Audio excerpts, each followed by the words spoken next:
people have said to me, whether it be old friends or teachers, out of school class, a lot of them say, oh, you're overprotective.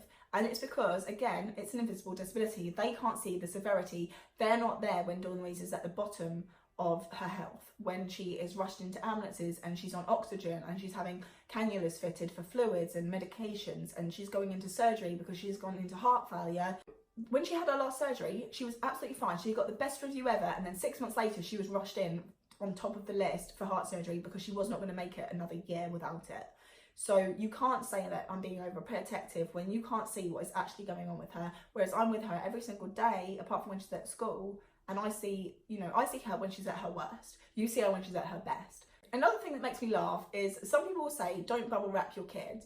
Let them go and play in the mud and fall over and things like that. But what they don't realise is if Dawn falls over, she gets a bruise. If the bruise is big enough, we have to go to hospital to get it checked over. Then we have to come home and watch it and make sure that no lumps are coming up and that no blood clots are forming. Because if blood clots form, she's at risk of heart attacks and strokes. So yes, as much as I would love to see my daughter just run around and fall over and not give a damn, at the end of the day, her falling over could lead to her life changing forever.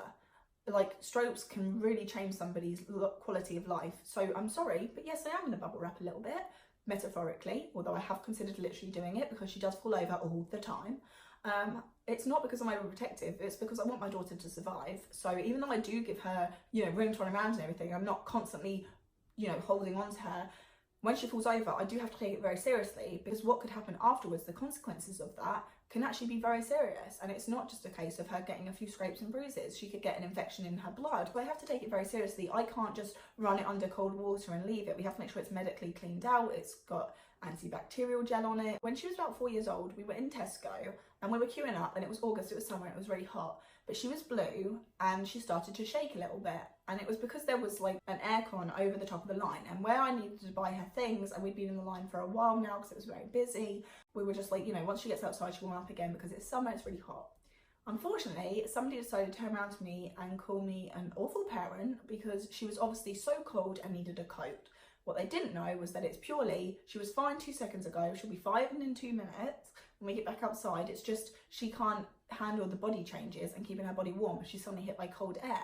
So the reason that she was blue is because of low oxygen, and then that got darker with her being cold, and the shivering was just her sensitivity to it. And she was perfectly fine, and I knew that she was perfectly fine, but this person decided to have a go at a stranger in a queue in Tesco's. And I really wish that people would just mind their own business unless they really feel like they're gonna have like a good impact. Like, say, if my daughter suddenly collapsed, sure, ask if we're okay and need help. But if my daughter was giggling away with just a little bit of a jiggly